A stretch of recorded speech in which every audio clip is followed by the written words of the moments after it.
Good morning. Yeah. Good morning. The same old jerks going to work. Garbage men pick up dirt. The birds don't chirp. There's this nice lady I know. She always speak.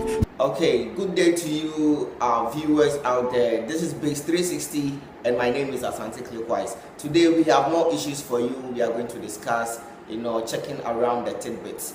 My guest today is Ohineba Kwabena Bedu, a professional radio broadcaster at OFM Ghana. Welcome to the show, Ohineba. Thank you very much, my brother. Yeah. Ohineba, I know pay shasi anaje the Kofi Annan and shasi former US Secretary General and Chebiana Pape Ediababe Tubia say Ghana na legalize narcotic drugs. American states need any other European countries legalize narcotic drugs no. Na sase mi beto bi anko fo be action o madua fa ho na ye wo ba base 360 so you know what Kwabena be so be chawa mi da ka fa. Yeah, me nua be da ase. Ye hwa ba bia Kofi Annan free ba na very deep. Yeah. Because adia ubetimi aye no anya so fa so na ede nsusuaso pa abre oman no. Eno mum na e wo se ye pene ka. Edi entina Kofi Annan e kasa. We know in the first place, amount for our perception be a family. But sometimes, enye sanity. Nyankopon firi ni pemu akachi ni pa se, me ma se mo se mo ni dua na ba no. Na mo fa na aha no into yade. So nyankopon asem o kan no. Yenti ya mo ase, eye bia dua ba na na o kan. It means eye dua ai wo wi ase ni na. E bia ne na adwuma eye. Until say obekwa akọrọhwe dua no hu na haban no hu de betimi ayaboa wo hu mfaso e de bebro wan kọrọhwe hu now amanfo hu say we know in the first place no yaka anyumtufo bebra aka see legalize it na amanfo nya kwan enom bi fine in Ghana here amanfo nom cigarette wa bonten. And also, ya habai ni bia cigarette na ya habai ni bia na ya chichire enyi bibia na ya modern time nti se Kofi Annan kasa odika because amanfo no wo faso bia maso habai nya faso bia enye na djuma nti no eno achi kura yesa etoda kura etimi fa aban sika kura san ko all because ya kasa police for enkopa mo wi for obeto petrol the risks involved. It's about time Kofi Annan sama oka no. Was see this. We know enye harmful us. To say the nipa binum no. Because way back any activity besine. But it's about perception and nipa bi enya afasa haban no. Sa haban ebinum si etimi cancer. Etimi asthma. What you say? And you to forbid to say Bob Marley aka Peter Chaka. And nunti no mo nyina so say ye legalize ade no na obia ntimi enye de enya kwan enisu even though o kan sa no enye se o kan sa na like say ababonten e wo so obia akono bi cigarette wa bonten enye obia no no bi it's you yourself that's what I say say ye legalize kwa na omo ye no yes on be kwa to store auto tax obenya no faso obetua tax ama ban nti in a way no ebeboa dan say nipa bi bekwa akwache kokuo no mo anom no free ade no so wontimi enka say wapam wi atu ase kra whatever be the case ebekoso nti I think say is in the right direction because otwa manfo a mu eyusu wi ede ye niema e wasase wi so anagana ha e bebre so say yusu say ye the baby bidia any aban no so fa kwan bi so no onion scarf because we are here okay abofuduro free amano ne bayi nyina na ye de bi efra all because ya na kama wo wi ni ntino ufi se bibia nim but okoto eduro bi na okenkan niema ye de fry de be yes aduro na utimu se chemicals bebre ni wi ya bi so ye de ewu so you cannot tell me say we no enye kra enye me wo medical doctor ono otimi efa wi na haban no anoa ti se leptin na odem milk agum na wanom me bisa ebisa am go me hu se oye saade oso yo onno a it means stimulating Okay. ma oye more focus what the oil and I think say maybe a wo be fa and no mo nje nti wo be condemn ade but obi so fa eboa no ma ne ye ne nema bi a otimi ye what I say enam a e obi nwuno no e obi de nti sanati Kofi Annan ka odika wo hwe ne nimdie eni ne sua hunu ba bi a wa ye adwuma kokodu na eni wa be ka sa ase bi a Kofi say oman no e wo se yetimi benefit efi sa ade no.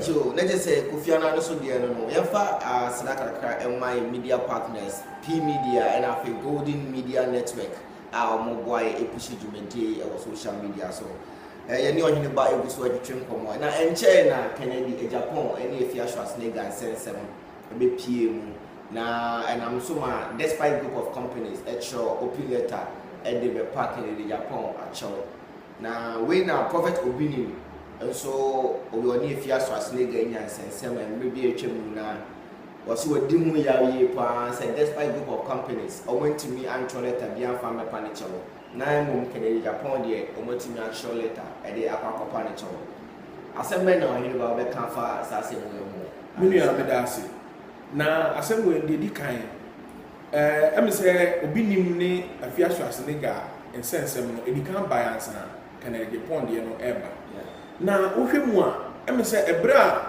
Efia Schwarzenegger ene obi nim enya asa issue no na Efia Schwarzenegger no mba okay despite group of companies no mba okay enti no se ne obi nim beka se oni Efia Schwarzenegger enya kasa ene ni nya asem na se omo ampa ne chew na Efia Schwarzenegger kuria so ene Kennedy Japan so enya asema makopa ne chew dia me no in a way no me hu ni se obi nim enye onu mpo na wasa oka because a chew pa de asem bia wo se de si ba no somewhere along the line no ebia despite group of companies no omo hu se be bia asem no kofa ye no antwa yi ama Efia Schwarzenegger nti na wo so mo kopa chew se wutie mi yi a wo hu se asem no from the initial stage no be bia kofa ye no amfa ne kwan so nti se panin so ofia panin anhwema asem mansa bakotena se se ya kosi konwa se ye papakan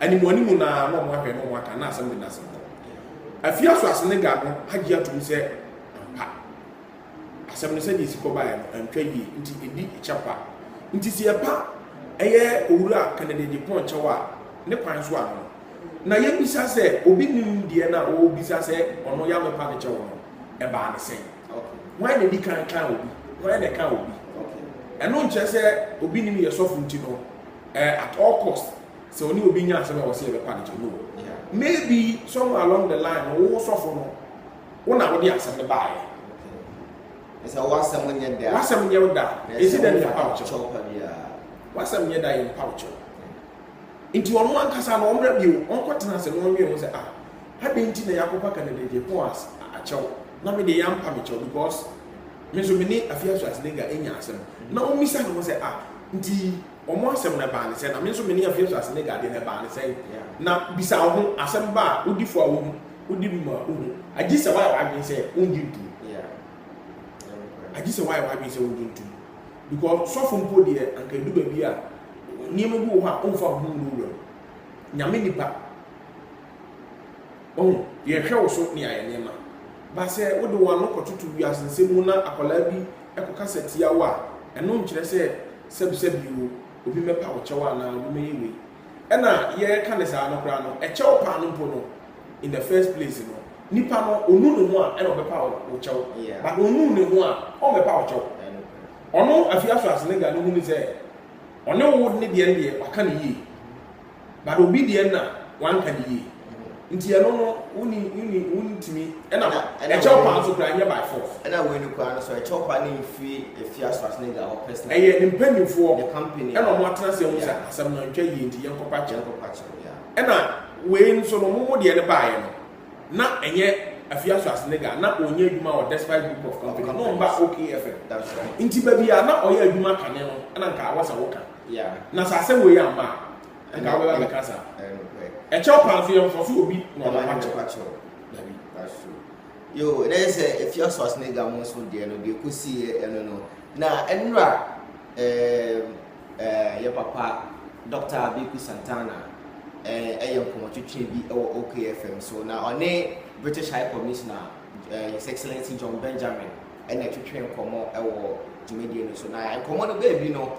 Someone can say be brave from current affairs to sports, politics, governance, you know, international trade in the now, I can't be for journalism work on say John Benjamin H said omo radio and also omo media outlets no omo workers no yintu omo kei send the be ya omo so report asema omo reporting yi sabe no kasaba about professional journalism the way are declining na again niema na man it me decline na be copy me say aketua no sometimes enkoyi a nipa no otimi chiska bi o baby na de say na was all cancer no plan on canisa until so you say obi o media house bia no ontua ne workers yi asem na be kan for we well many asante me da ase asem yem say na interview no metie online but then edi enti na sa asem we e ba na hwanu yi a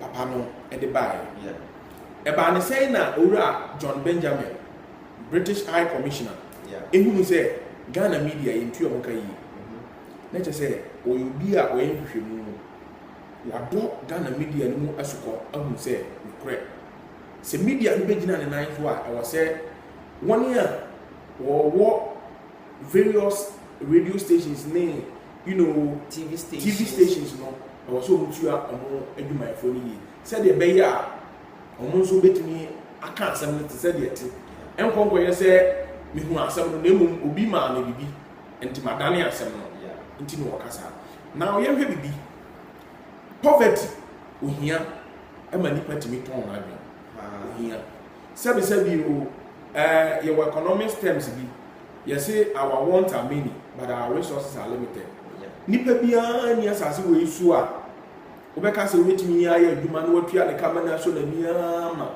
but you say kete wo se eyese ndodo owura enti nokre wo mu ne se papa no wo hu nokre asem wo nokre pa yesori a Ghana media yesi police fo age 1 Ghana 2 Ghana but then when you go deep into the media we won say story bi ba I say o yankele story no wa bra na listeners and atiefo no e wo deep interest e wa asem no obeti na asem no okay asem ba ko ba yetimi kasa Imieda. Ebi ni Guantanamo detainees. Get more for it. Ya kan say we say anti am bisa am say. Nti apart from say say we ni asem bi aka na. Nti chese Ghana for no nsem a ebebo ama Ghana mpunto na akọ na nim no. Media no emfa the serious. Na okọ dem nso a eya katua na eye ketwa na obi agina babi ehu say no nkofo emi de omo fa sa apa we so me de omo yese ya me de omo yese ya.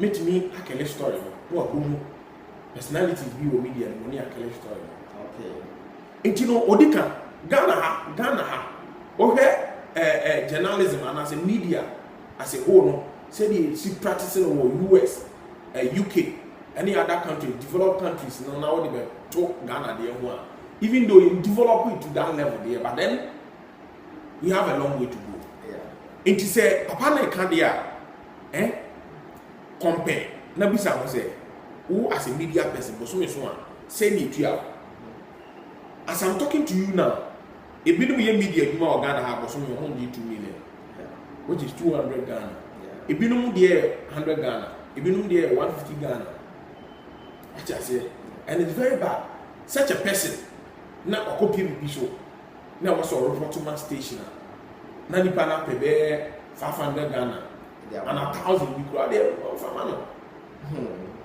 About Kelly story, oh, BBNC, you could do another BBN here. Yeah, not as a local. So, a man professionalism, no, any juma. Yeah, and I don't think, say, Obi businessman be a radio station, a TV station, or expect so better than that year, that month, yeah, because a capital intensive project. That's it. It's a long-term investment. Why ya? Unkwana nyina obetete o profit na kakra. But your businessmen who want to be a station now, be a TV station now, they want to get everything flat. And the money muna. And not the basa, a man, a catriano, a year, Nti papa na ka odika, we can testify to that because we are in the media, we know. We know. And when people are telling home here, and you know, condition of service, you know, and you're solid. Maybe I offer maybe to say Western region or Ashanti region, you have a foul. Maybe I'll be there, you know. Who say, near my being a man, about empire solid. That's right. It is what be a radio station office, a department say, presented, strong presented for. But you are okay. Only one sign contract. And I'm going on one sign contract. Who bet you are more benefits, be no more, which you are okay. And incentives. You know, everyone you can hire demand. But Nipa here do like Niman Koya. Not with me, and I got a hand to a human here. Nipa never so. Say me ya one day, me ya sa, ne mo me ya, me de agbe ka bi be shemiti. Ah me ne ni. Asa so o man no entumpo. Nti broni no waka. John Benjamin is right. Che Andrew na interview no air trend seriously e wo Twitter. Just some for be follow interview no #ask John Benjamin. Yenhwe Semeto Trust. Ano pay me e farmason na wodi nkomo bi.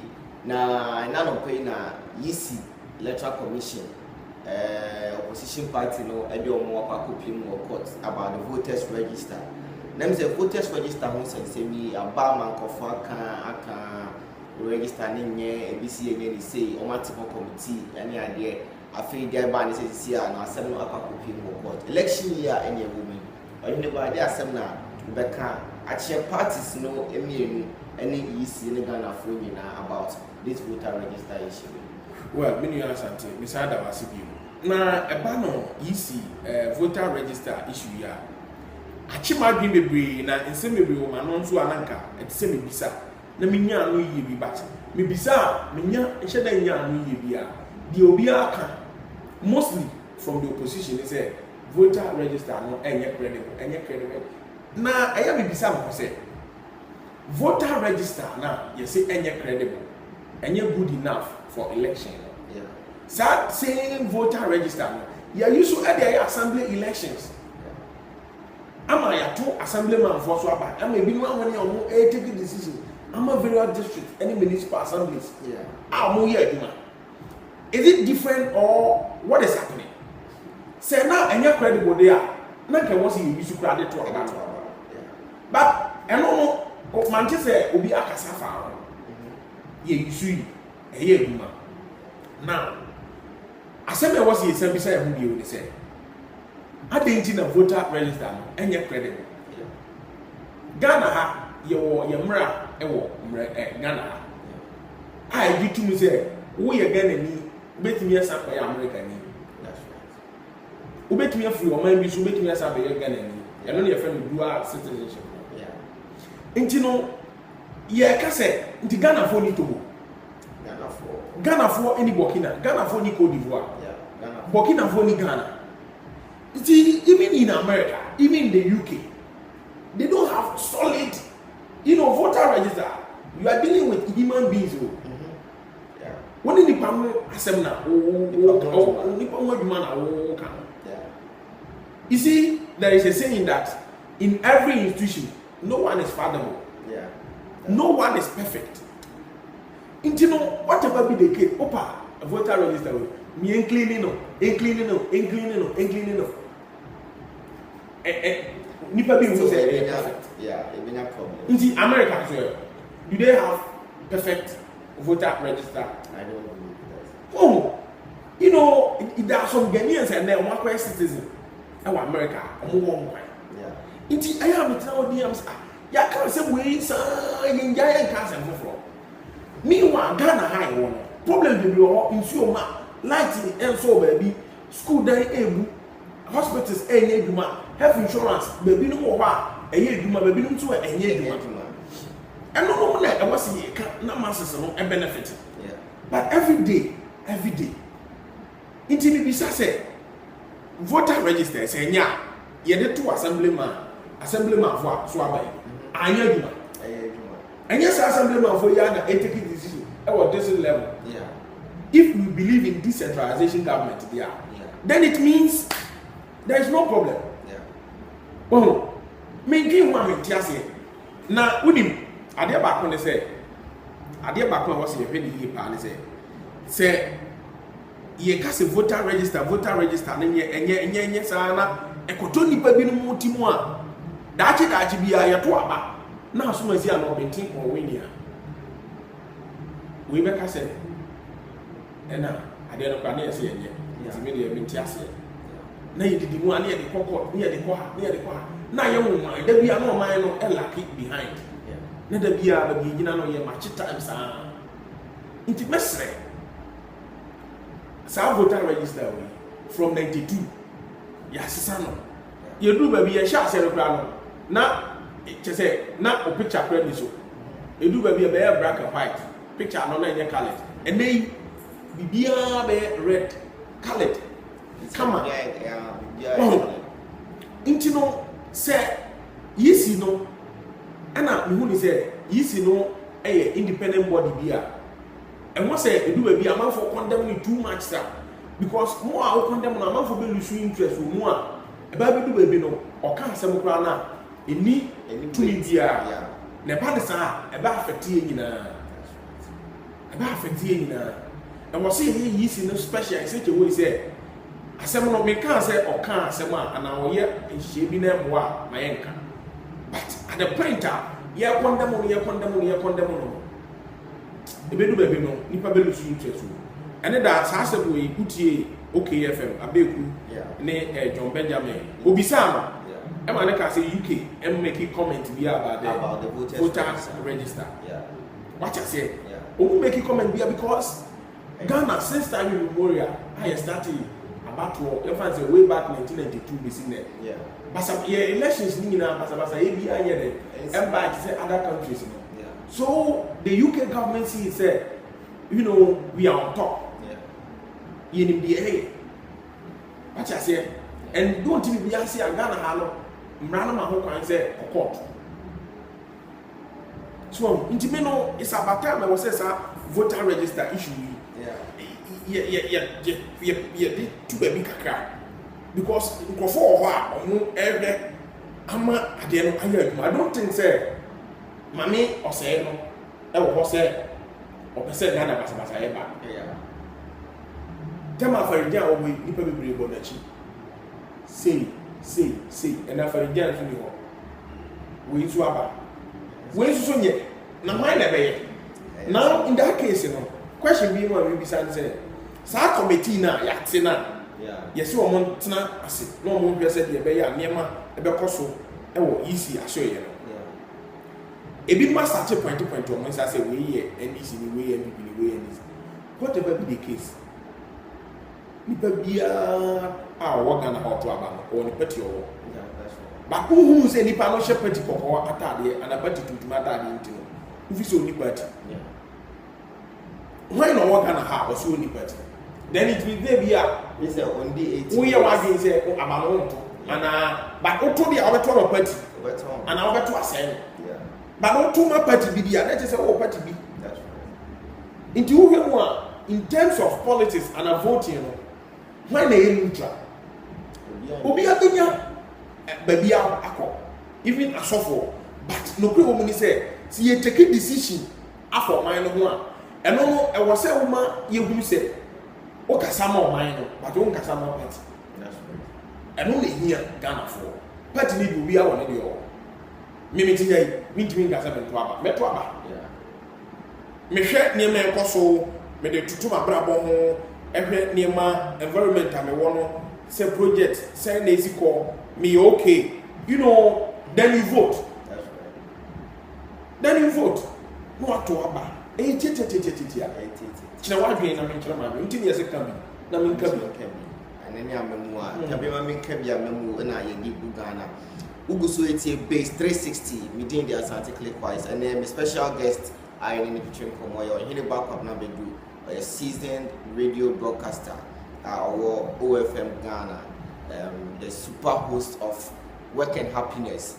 I then editing or anybody answer na be the Leon Faber 4 minutes and kasa about Obuasi Galamsey. You see Yanity say Anglo Gold Ashanti closely for about 10 months or 10 after 10 months time in idea or we must a company back into operation. You see I quite better how Galamsey for I started a year Juma or more come amena so for year Juma nya the any ma hocha was for come when man Galamsey you are mindset so e basa na see here quite better how Juma cause we if it will be na o de ma ye nua no Galamsey for well me asante medasi the di kind me wa Ghana me Ghana ni my betina boase for the past 2 years and my kind about Obuasi my study Obuasi kakra the di kind futu a me de be ma me nua no Galamsey for no se sia ni akwanya ba beda ho no e wo so mo abizu no na wo so mo tutu mo ni mai because you see obi a onya keto be ma obi no onya kese obi ma obi ye nyina we calling for it's like Obuasi puntu because Obuasi before no na nya sanity nti you say no enima ko yi eji allay workers off bibia so okudwumo a man no complain say ento ade obi kutina store sa the whole day 5 cities ento na be because ni pan scout the bottom no ba beto bi na me ayabo Galamsey no back on say the entire me as a person Galamsey terminology be a terms be a use small scale minded and your bonny Galamsey and your woody now no woman say I have a problem with our leaders in terms of decision making. Okay. And you may be someone say, is it there now? Omutimi ton asase kesiye sa ema AG. Okay. Among green community no. Now, me was a debate me say oko Western regional, Western for omukwa food. Oko Central omukwa. Some part of Water region omukwa.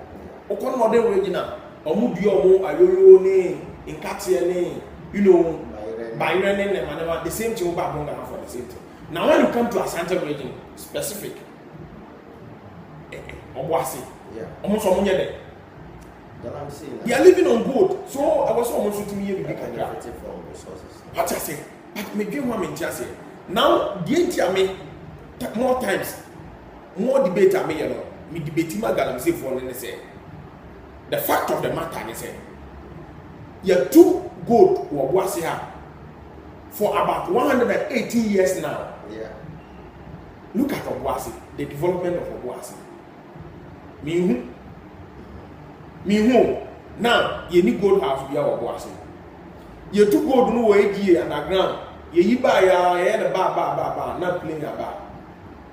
Papa, near fly to South Africa. Yeah, no, but come to party or my SEO. Now say nearby your minor Japadi. We don't benefit. The reason why I can say the workers off. Near more will be 1 billion, 1.5 billion, 800 million, 500 million. Any politics can do better than the year within some few months, then it's cancer. Now, the secret behind the whole thing is a Nipa, your mom is a diamond crana, a better. But so, himself was so many 10 million, 12 million, 50 million. Meaning, himself was so many best member budget, me who make music and the Intino and no lay off on the car and the much at the bread perform. But meanwhile, said Galamsey no air running, AD running at the same time. Workers ever taught the Galamsey for your money matter crab also have a tardy. Sikaru or mining. But here is the case I ain't go to the end of Mutu, or Mutu, I'm a fly up on the coast of Africa. And what some of that's 1 hour free. Because I don't think say Ghana Nibi. And a Ghanaian company be what Ghana have. Your Ghanaian mining companies will be what have. I'm back as a project concession in South Africa, and a China, and a Dubai, and a US. Chemigan and also want America to go. Chemigan and South Africa to go. why na you so o two gold no we ya o use gold no ba no de beba what you say nti no me dey me point am wo galamsey issue ni say even though omo nipa bi no describe galamsey no as illegal but galamsey no eno ne friend small scale no enye illegal as to say dem go no eno no e ma native no omo ntimi nya ne kese nti ne use sa technology ni mo say galamsey no now as it is now opa mo bo ase say the AG for aplosu mine no for 10 months no ye hwe say galamsey for no enye aduma just 3 months per obo ase nsesa obi a benefit because galamsey ni ko be kwakoto aduane ni be kwakoto we messi ni be ya aduma we be ya aduma scanner be set nti ebe ko ba bia obetua no offer school fees so it means ye benefit wa but here is the case that many problem is you too good new year John Mahama cry no your president no hu bi ye de ko Ghana pani bi a hu bi tina papa ya ton Ghana share say wo mu a ye de wo mu no ya ton ni nyina ama na sa maybe na doctor Dr. Paco syndrome no can be say or senka baby to some was say ye nya gold refined wa Ghana baby are too good bi and say ye nya gold refined wo are you too good na ye be refine no e wo ho yo uguso awutie o hwe base 360 and o trending talk show I dey bro every Friday bia on YouTube. My guest on never come na bedu.